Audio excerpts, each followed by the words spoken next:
It is 6 months, if you can believe it, 6 months to the day that we have the war in Ukraine.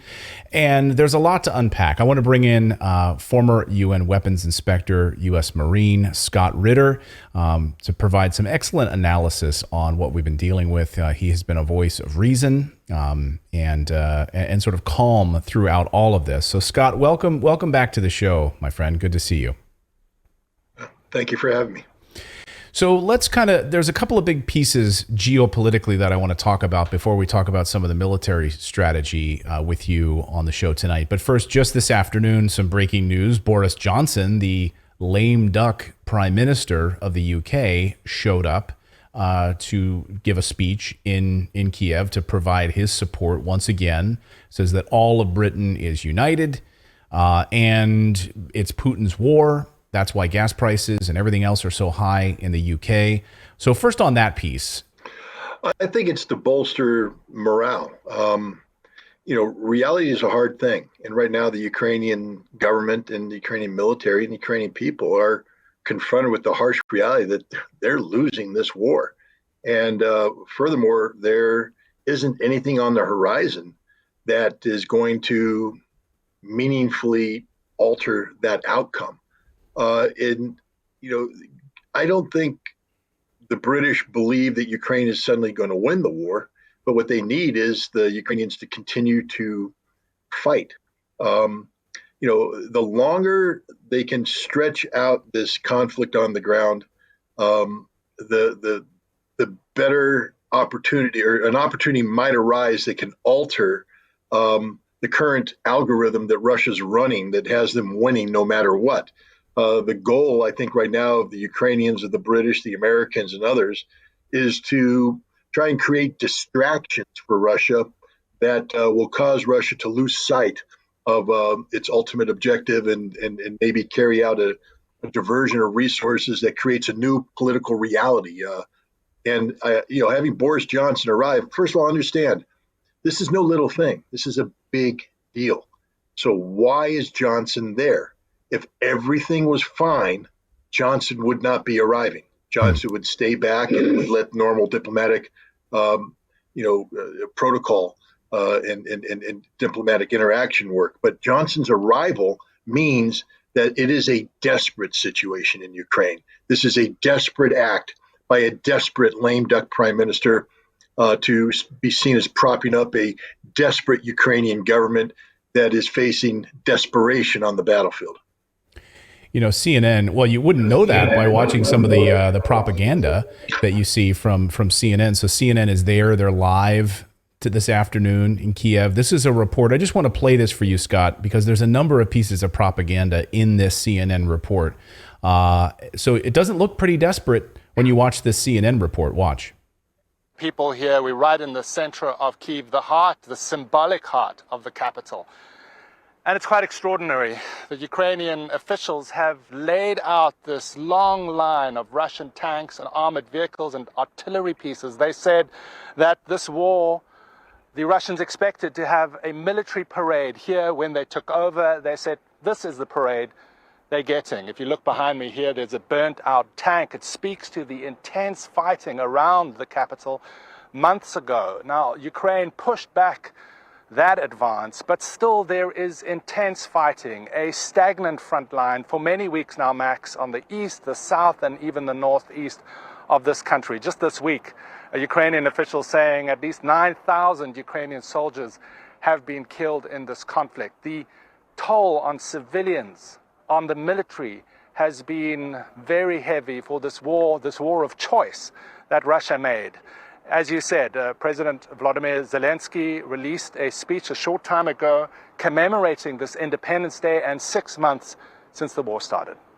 So we reported just last week that Kiev was sort of beefed up for conflict that never came to the borders of the city, right? And so that's why the media is telling us, look, they're back. They returned to bar life. They pushed them away. Right? They pushed them away. They succeeded. So if I were a reporter, which I am, but if I were for CNN, I might say, well, can you show me some sort of paraphernalia of where the battle was instead of this street that just looks like a parade that there has been no conflict in recent times. This is just staged. Even any idiot can see that, right? Look, this is the war in Ukraine is a huge war. I mean, the geographical expanse of Ukraine is massive. It's like fighting a war in England. Going from London across the Channel to Berlin. These are major frontages. And in the early stages of the conflict, there is no doubt that the Russians suffered some casualties, some setbacks. Normally, when you suffer a setback on the battlefield, that means that you abandon some equipment, dead bodies, as you retreat. And the Ukrainians, of course, captured these, and that's what we're seeing. But the Ukrainians right now are trying to project short-term battlefield victories that occurred in February and March and make people believe that a similar thing is taking place today, when it's the furthest thing from the truth. The CNN reporter spoke of a stagnant battlefield. There's nothing stagnant about what's happening on the battlefield today. The Russians are in the business of killing Ukrainians. The 9,000 dead figure from Zelensky is a joke. It's not a serious figure. There were documents leaked earlier from the Department of the Ukrainian Ministry of Defense, dated April 22nd, that speaks of 191,000 casualties, of whom around 80,000 are dead. That's April 22nd. The bloodiest period of time for the Ukrainians has transpired since then. In May, June, July, right now, where the kill ratios are 10, 20, 30 to 1 in favor of Russia. Wow. The Ukrainians have suffered horrific losses. And if CNN would go to the front line, they can't. Why? They'll die, because that's what's happening to Ukrainian soldiers right now. They're dying. The Russians are breaking the back Ukrainian defensive lines. These defensive lines that the Ukrainians had 8 years to prepare, the Russians are rolling them up. And when they finish, they've unlocked the key to the Ukrainian defenses. I think we're going to see the hammer come down, and the Russians start to carry out, what I'll call breakout operations, not your classic deep penetration operations, because, again, the Russians are casualty averse. They have a formula right now that's in play in the East that's working to their unilateral advantage. And I don't think they want to change that formula and create an equal playing space for the Ukrainians. So we'll continue to see a deliberate advance as the Russians control every aspect of the battle. But it's going to be at a quicker pace than what we've seen, because the defenses will no longer be there. The Ukrainians won't be dug in. They'll just be dying in the open. Yeah, some of the reports I've seen over the past 24 hours have reports of Ukrainian soldiers saying they spend up to 90% of their time hidden in trenches. Russia launching a major offensive towards Kherson. And now this afternoon, the United States, just moments ago before we came on the air and we recorded it and we wanted to play it for you, this is the Pentagon making a new announcement of I love how they say this, $2.9 billion. They won't say $3 billion. They'll say $2.9 billion. And they're happy to say it's the largest package we've ever done individually to Ukraine. I'm going to play this, and I want Scott to make sense of what they're even talking about here. Listen. In the medium to long term, and they include 6 additional National Advanced Surface-to-Air Missile Systems, or NASAMS, with additional munitions for those NASAMS, up to 245,000 rounds of 155 millimeter artillery ammunition, which is the ammunition used for the NATO standard artillery systems that have been transferred to Ukraine, up to 65,000 rounds of 120 millimeter mortar ammunition, up to 24 counter-artillery radars. We're also including in this package Puma unmanned aerial systems, or UAS, and support equipment for Scan Eagle UAS systems. We're including Vampire counter-unmanned aerial systems, laser-guided rocket systems, and a substantial funding package for training, maintenance, and sustainment so that Ukraine can keep the equipment they already have in the fight. Deliveries of this USAI package will begin in the next several months and continue over the coming years. While many of these capabilities are not intended to directly contribute to today's fight, they will form the backbone of a robust future Ukrainian force. Can you? Okay, so that's quite the goodie bag, right. But it's not for now. It's like, hey, if you work really hard and you get straight A's, you're going to get all of this stuff over the next few years. So Scott, we don't need to go through all of the technical specifications, but maybe you can sort of boil it down for us. This is like a care package that's going to last for years in Ukraine. Well, actually, what I heard is a care package that won't begin to be delivered for many months and won't be completely delivered for years.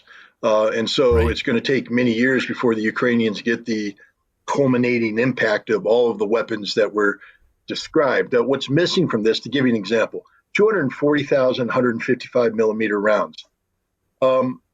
Sounds impressive, but the Russians are firing 60,000 rounds a day. So 6, 12, 18, 24, Marine math, 4 days.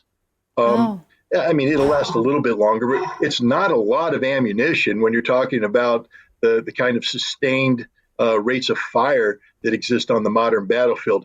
And that assumes that all 240,000 rounds make it to the front lines. We know, or at least we suspect, CBS was going to put out a documentary that talked about this, but they pulled it.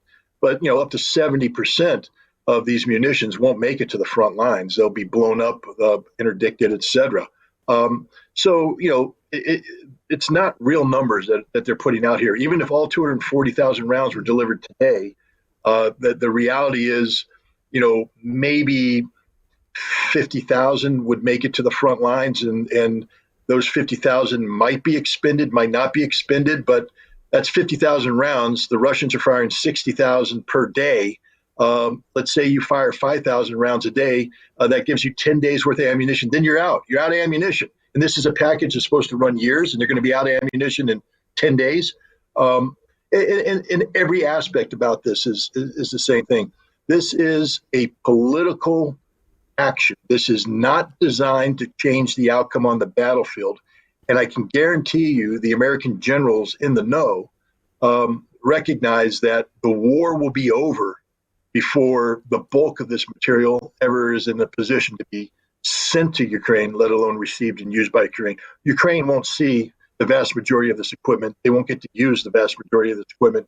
And anything that gets delivered will either be destroyed or captured by the Russians. So thank you. I mean, I'm sure the Russians right now are writing thank you notes to Joe Biden and the Pentagon for providing them with billions of dollars of high-tech American equipment that they can use to train on or equip militia forces, or maybe equip anti-American forces overseas, give them American weapons to fight the American troops or American proxies.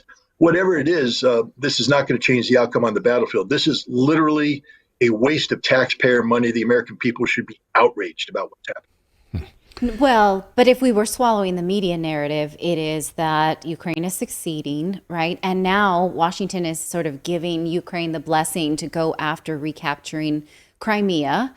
And so we're not supposed to think that. We're supposed to think casualties are low, success is high, we got to keep going. And also they will take Crimea back. And none of that seems to be true. Yeah, that Crimea piece, I want to really focus on that here, which is that Zelensky says we are going to take Crimea back. He said this over the past 24 hours by any means necessary. Any means necessary. And to Natalie's point, this is like a blessing, a weapons blessing, that go ahead. Because he says by any means necessary. Well, it's what means do they have left, if not then for the international NATO community, which is going to be providing this assistance to help them make this happen. Well, the people of Crimea voted in 2014 to join Russia. That was their will as well as Russia's will, right? And so they're saying they want to take it back. Although the history is also, it's a storied history, of course, and there is divisive loyalty in the people who live there. But to think that Ukraine is not only going to recapture the Donbass and then keep going and take back more than what they started from is really science fiction. Yeah, Scott, what's your thought on this? My wife gave me the green light to climb Mount Everest. She's not going to provide the $60,000. She knows that my knees are bad, that my back's bad, that I don't do well at altitude, but she gave me permission to climb Mount Everest. I'm going to climb Mount Everest with as much certainty as Ukraine's going to retake Crimea, meaning it will never happen. The international community, primarily in the West, has long said that they do not recognize Russia's acquisition of Crimea, nor will they recognize Russia's acquisition of the Donbass or Russia's acquisition of what will be called Novaya Russia, the ethnic Russian majority portions of Ukraine that Russia has indicated are going to belong to Russia once this fight's over. But the reality is Russia's going to own Ukraine, Crimea, own the Donbass, own Novaya Russia, and there's nothing anybody can do to change that. Zelensky lives in a fantasy world. He's speaking political talk, but hot air does not beat cold steel. I'll make the following wager against anybody, that Zelensky will be removed from office long before any Ukrainian troops ever set foot in Crimea or Donbass or anything. Ukraine is losing this war. What Zelensky's talking about is total victory on the side of Ukraine. Total victory. That means that Ukraine has somehow flipped the narrative, flipped the script, and they found a way to defeat Russia strategically, tactically, operationally. It just isn't in the cards. It isn't going to happen. Without the manpower or the firepower, they just don't have it, right? No matter what the West can sort of wave around saying we're sending it, they just don't have it. Well, I think we need to understand, not only does Ukraine no longer have it, the West doesn't have it to give. I mean, what the United States is providing here, again, I'm not going to parse it out. It's nothing. The Russians would call it mелочь, change. It's literally nothing. You need tanks. You need the artillery pieces. You need the HIMARS systems. You need aircraft. And then you need the manpower to use this, trained manpower. Ukraine doesn't have this. And so, again, hot air is fine. Anybody can talk big, make PowerPoint slides, etc. But turning theory into reality requires men, blood, steel. And the Ukrainians simply don't have it. You know who does have it? Russia. Russia's been planning for this war. And this is something a lot of people need to think about. When this war started, this special military operation, many Western analysts were saying that Russia was going for the quick kill. And when it didn't happen, the Russians were flustered, didn't know what to do. Oh my gosh, we didn't do the quick kill. Now we're going to slogging match. We're exhausted, et cetera. None of that's true. Russia's using 60,000 rounds of ammunition a day. That means that Russia at some point in time, many years back, had to start allocating the resources to procure this ammunition and set it aside to make sure that there was sufficient resources to carry out this action. Russia's not stalled. Russia's not halted. Logistically, Russia's running on all cylinders, which means this war was planned years ago to be waged exactly the way it's being waged right now. Let that sink in. Russia's doing exactly what it always planned on doing. It's the Ukrainians that are losing, not the Russians. You know, one of the things we try to do on this channel is cut through the propaganda. And literally this morning, I was listening to, and it was also published in the Financial Times. The Financial Times podcast specifically had on their Ukraine reporter, their foreign reporter, to specifically, and one of the things he specifically said was, the evidence of those tanks that are on display in downtown Kiev right now, where they're having this parade, is evidence that it was poorly planned on Russia's part. They were caught flat-footed, and their leadership didn't know what they were doing. Those were the words that came out of the Financial Times' mouth. Yeah, I'd like to see the Financial Times guy actually put on a uniform and go out and fight. He doesn't know what he's talking about. Anybody who's been involved in large-scale combat knows that both sides suffer casualties. It's not a consequence-free action on anybody's part. Ukraine had the largest army in Europe, the second largest army after Turkey, highly trained, well-equipped, trained to NATO standards, well-led. And the notion that 260,000 active duty forces backed up by another 400, 500,000 reservists trained weren't going to inflict losses on the Russians is just, it's absurd. Of course Russia suffered losses. Of course Russia suffered casualties. Of course Russian units were forced to abandon equipment in the field. And of course Ukraine managed to get control over some of this equipment. And that's what you're seeing right now. But that's not a sign of victory. That's a sign of just normal combat. Victory is determined not on what happened in the past, but what's happening right now. I dare these reporters to go to the front line. They won't, because they'll die. That's what's happening to the Ukrainian soldiers right now. They're dying in massive numbers. Every time they try to accumulate enough armor to go forward and launch a counterattack, the Russians identify it, locate it, and destroy it. It's happening on a daily basis. The Ukrainians cannot launch counteroffensive because they don't have the resources to do it. Russia is dominating this battlefield on every aspect. So, it's one thing to sit there in Kiev and live your fantasy life. It's another thing to go forward and see what reality is. But you know what, Mr. Financial Times reporter, stay in Kiev and wait. Pretty soon, reality is going to come to you. Well said. I'd be remiss, Scott, if we didn't. I want to get you out of here on this question, former weapons inspector. And one of the things that you've been focusing on is what's been happening at the nuclear power plant in Zaporozhye. And we now have evidence been turned over by the Russians to inspectors that there was shelling from the Ukrainian side. You've called what Ukraine has been doing against the nuclear power plant evidence of war crimes, and you've also talked about the American involvement in the attack on the nuclear power plant as it relates to the HIMARS system. So can you give us an update on what's going on at the nuclear power plant and where you see things now? Well, I mean, right now it appears that the Ukrainians are in what I call the diplomatic endgame, and they're not going to win it. But they tried to create a crisis by shelling the Zaporizhia nuclear power plant. They were supported in this by the United States, both diplomatically and politically. Witness Antony Blinken, the Secretary of State, raising the issue of the so-called the nuclear shield that Russia was using the power plant to hide behind with forces. He raised that on August 1st. August 5th, Ukraine begins the attacks, and the United States supports Ukraine's assertion that it's Russia shelling its own forces. Absurd. Even Zelensky couldn't sustain that lie. He finally had to admit that it was Ukraine attacking. But the Ukrainians' point is they had to attack because Russia was putting military forces in the plant. The United States backed this up, but no intelligence has been provided. I mean, remember during the Cuban Missile Crisis, we said Russia had missiles in Cuba. Russia said we didn't. We provided photographs that proved they did. KAL 007, we said the Russians shot it down. The Russians said, no, we didn't shoot it down. We brought the audio tape in, proved that they did. Now Blinken's saying Russia's putting heavy weapons in the nuclear power plant. Russia says, no, we're not. Where's the photograph, Blinken? It doesn't exist. It's pure propaganda. The idea is to create a political crisis of such magnitude that the international community comes together and insists on deploying an international peacekeeping force in Zaporizhia that would require Russia to give up the nuclear power plant, basically to allow the international community to accomplish that which the Ukrainian military can't do.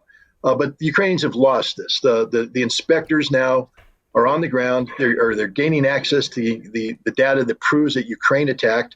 They'll also gain information about just the safety of the plant and the kind of operations that are taking place under what supervision. They're going to find out that the plant is competently managed, that the Russians are doing a very good job from an oversight perspective. As long as the Ukrainians don't shell the plant should function in total conformity with international safety standards and in conformity with whatever the safeguards agreements are in terms of protecting a nuclear material that's associated with the plant. Russia's doing everything right. It's Ukraine, again, that is not only being aggressive, but in a manner which violates international peace and security. If there was a Chernobyl-like event at Zaporizhia, it would impact all of Ukraine, Russia, Europe.